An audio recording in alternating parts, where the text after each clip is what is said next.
Eric, to get us started, give me two truths and a lie, please.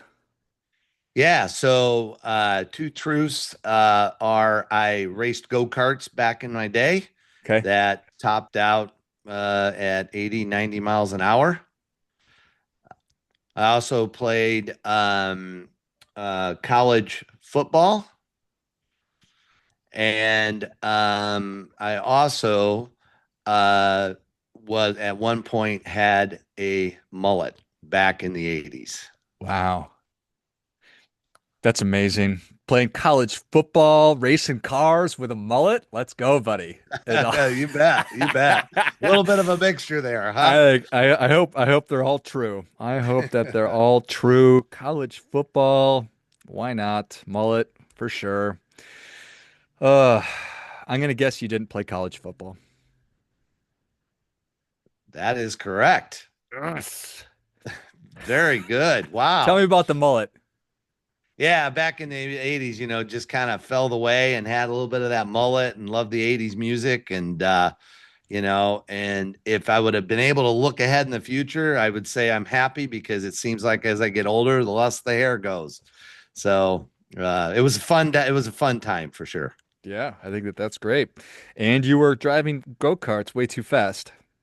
I was, yeah. I mean, I am a pretty good size, and I did play high school football. Wanted to play college football until I got hurt, and but I always liked racing, always liked car, and it was a way to get into racing, and it did a bunch of street racing and stuff like that. That was really fun as well back in the day.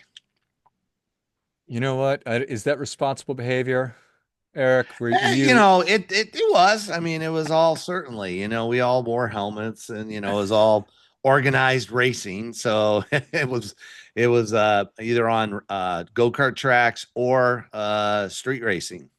Yep. All right. And so towns would block off the streets, and we'd race them. Very cool. All right. Well, we're off to a good start, sir. What's top of mind for you right now? Yeah, I mean, top of mind for me, I think, with what I do, I'm talking a lot about AI and technology. So, it comes top of mind probably because I would say that would be the biggest discussion that clients are asking me about, or we are talking about. And what's the context? Is it going to And the destroy context is, humanity? well, part of it, I mean, the context is around, is it sustainable? Many people lived through the bubble burst, tech bubble burst back in the late 90s. What does it mean? What does it mean to me? What does it mean in my portfolios and for my accounts? And so, and then as I think about it in running a business as well, how to integrate, how to utilize technology. So it's definitely an everyday, many times a day discussion or thought. And do you enjoy technology? Does it come natural? Is this against the grain? I mean, I like technology. I would say that I'm not that technology savvy. I mean, I'm pretty technology savvy. And I do like technology. And I am a believer in if we can make things more efficient, we certainly should do that.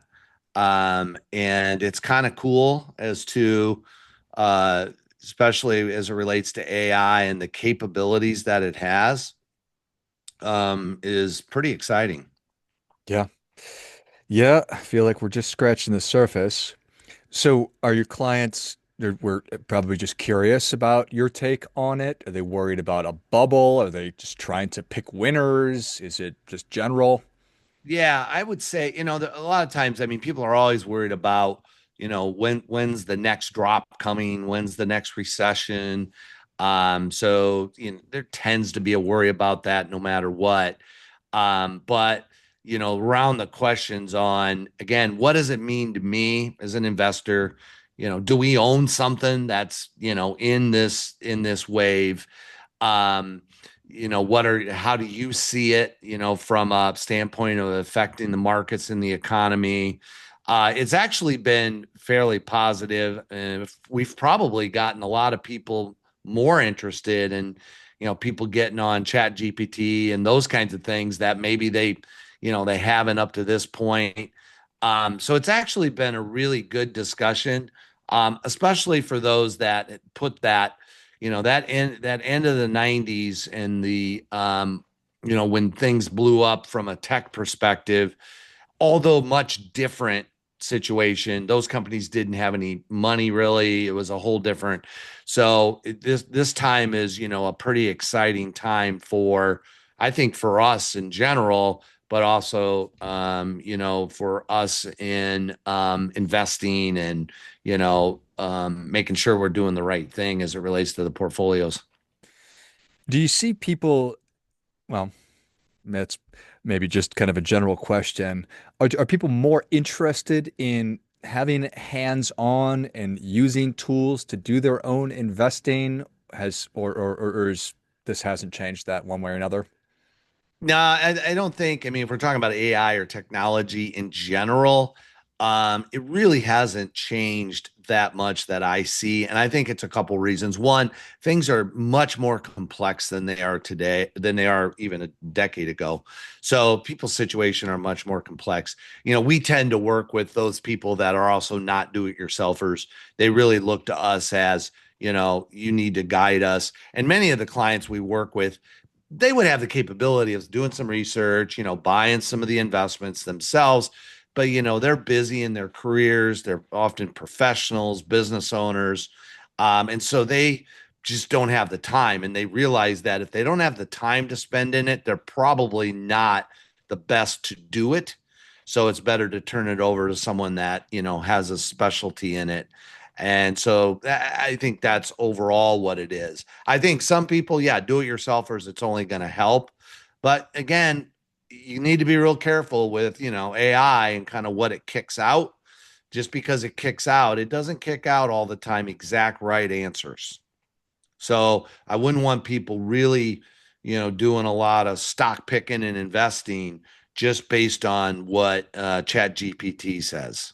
Yeah. Take everything with a grain of salt, especially this Correct. magical new being that is artificial intelligence. So, Yep, exactly. in terms of what is your approach to investing? Are you picking individual stocks? Is it passive? Yeah, so our approach is, with a client first to really an understanding of what their risk tolerance is and really bearing down to the risk tolerance. And then how we go about it is we have a core portfolio that is an active managed portfolio. And those decisions are based on how we come about those models are based on what's called a quantitative process, a data-driven process where thousands of data sets go into the decision making. And what that core then allows us to do, if we need to make some shifts based on data, less risk, more risk, we're doing that not just based on kind of how we feel or how we see the market. And so we always say we want to have that workhorse. You want to have that core portfolio that's the workhorse for you. It'll be there in the long term. And then you want to make adjustments according to the data, which we do for clients.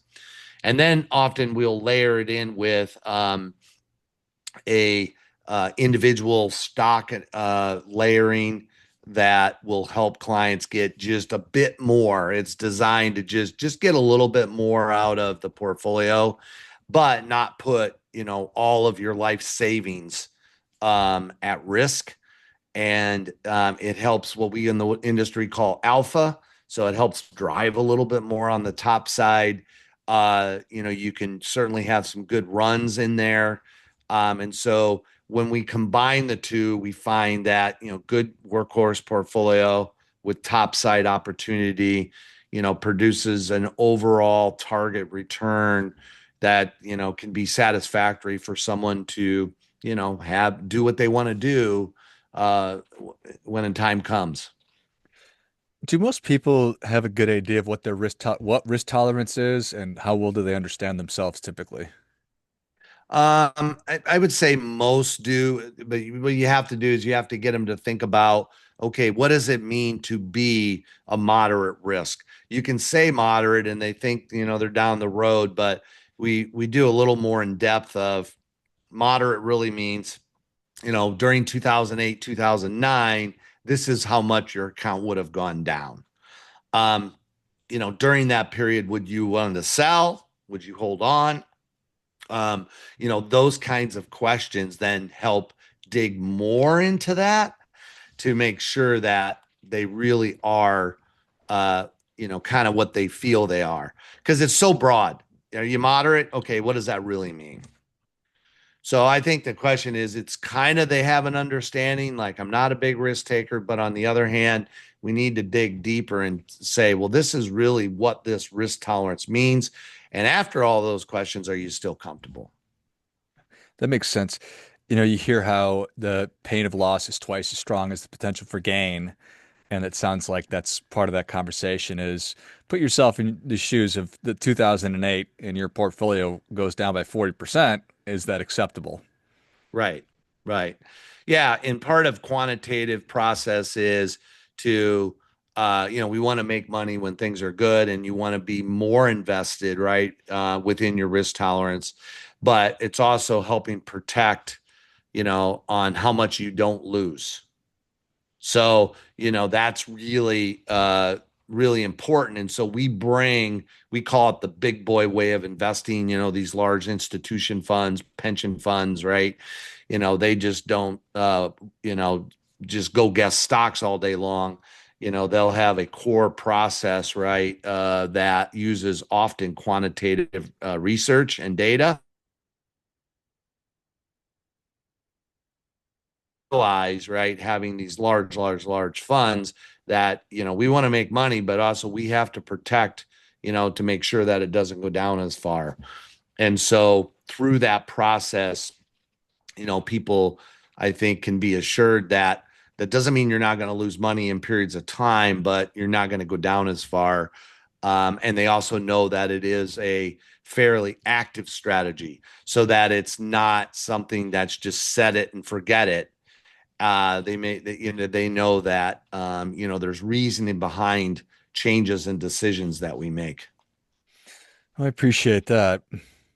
And I'm sure that people are selecting you because they feel like you are the firm, you're the guy that's going to help them to realize all their financial goals and objectives and all that good stuff. And having the confidence that you have a very defined process and it's been very thought out and tested, I'm sure that that inspires a lot of confidence.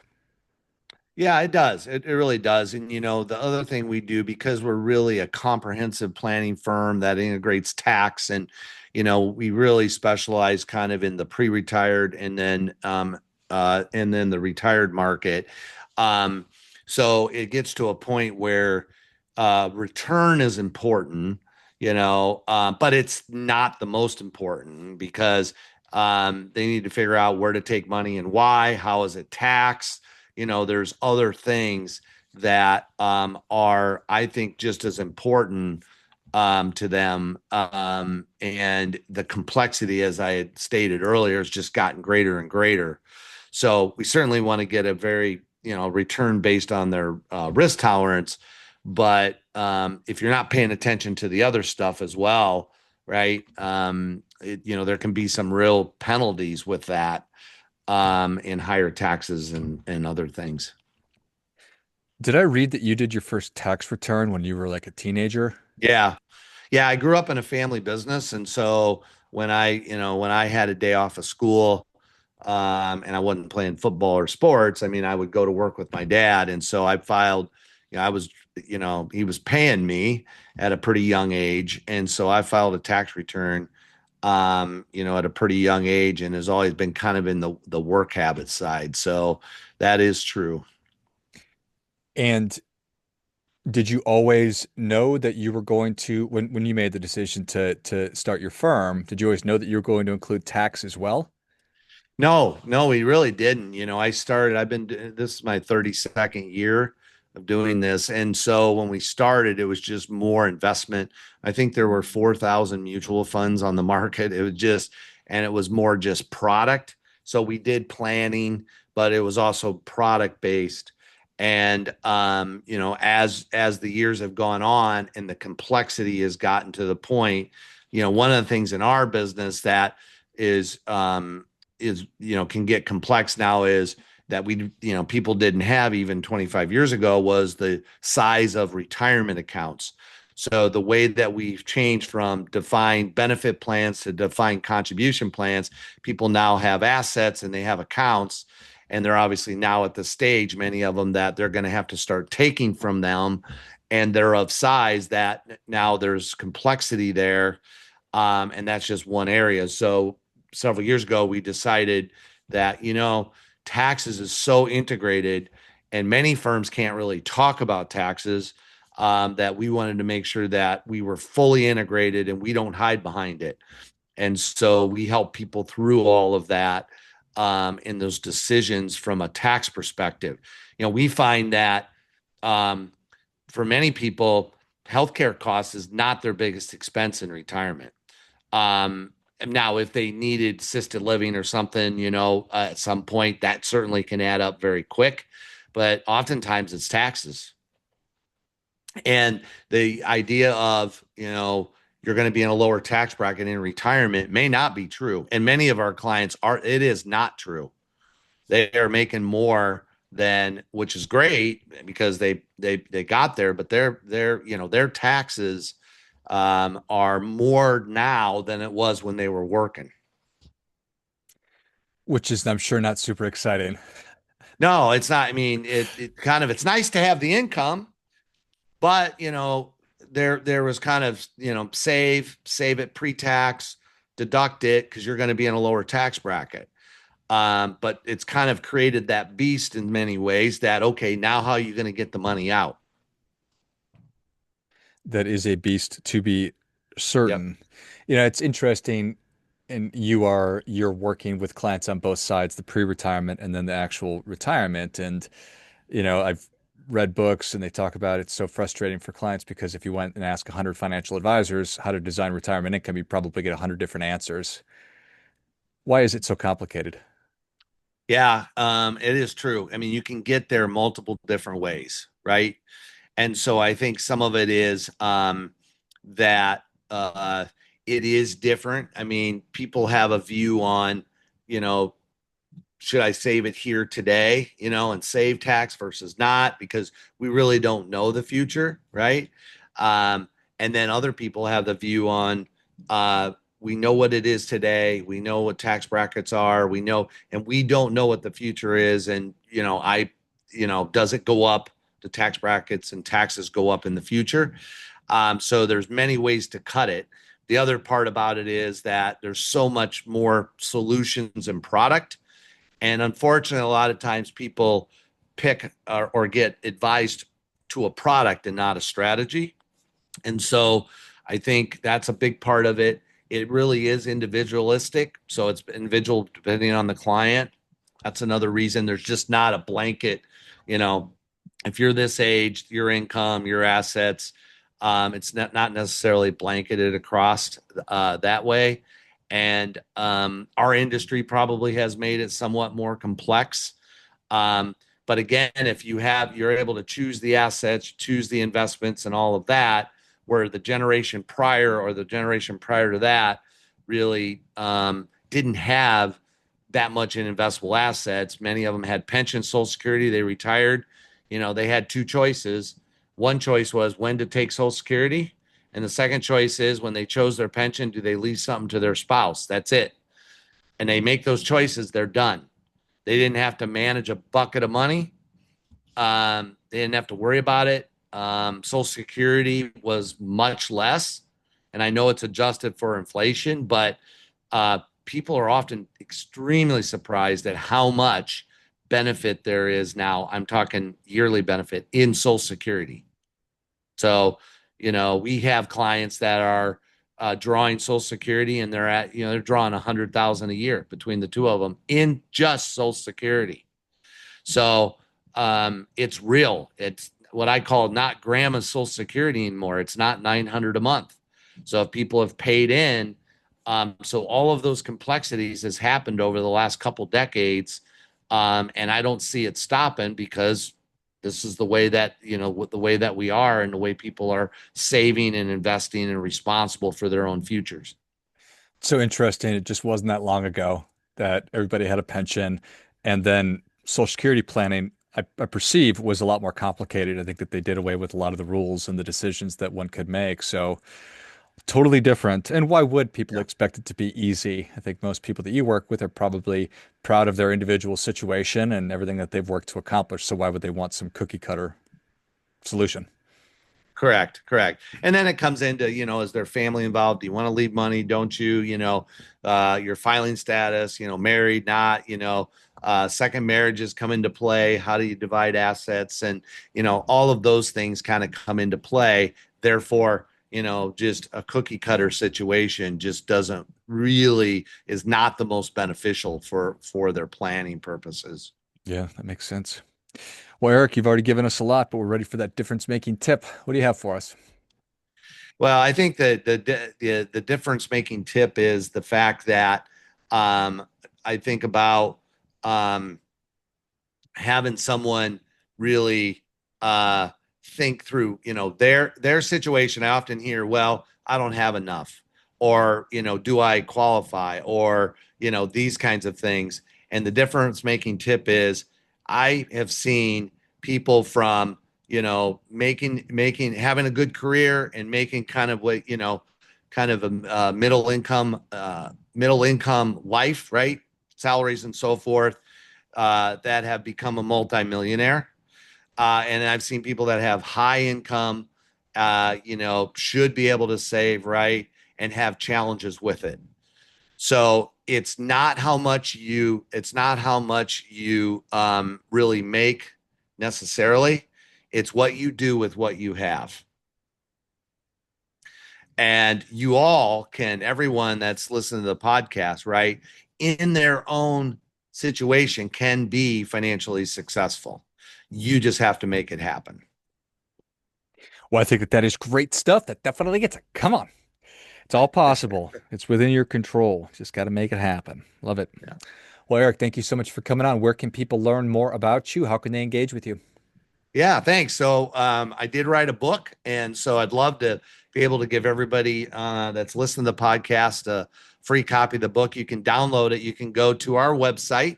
That's hilltopwealthtax.com/podcast. So it's hilltopwealthtax.com/podcast. And on there, they'll be able to get a free copy. If they do want to find out more, we have a 15-minute introductory call that you can schedule right on the site. You'll be introduced with one of our team members. They'll find out more about you. You find out a little bit more about us. There's really no commitment on either side. And then if we think maybe there's a match, at least to talk to one of the advisors, one of our wealth advisors, we would connect you with that. And we'd love to talk with you. And I think the book really talks a lot, what we've talked about and even more on things to think about, as you continue down the financial journey. Excellent. Well, if you enjoyed as much as I did, show Eric your appreciation. Share today's show with a friend who also appreciates good ideas. Go to hilltopwealthtax.com/podcast and download your free copy of Eric's book and build on and learn more about what we've been talking about today. And then uh, grab a spot on the calendar, 15 minutes, see if what they're doing is a good fit and what you're doing makes sense for them. See if it's a good fit for both. Thanks again, Eric. Hey, thank you so much. Finally, friendly reminder, like Eric just said, there's never going to be anybody more interested in your financial success than you are. So act accordingly.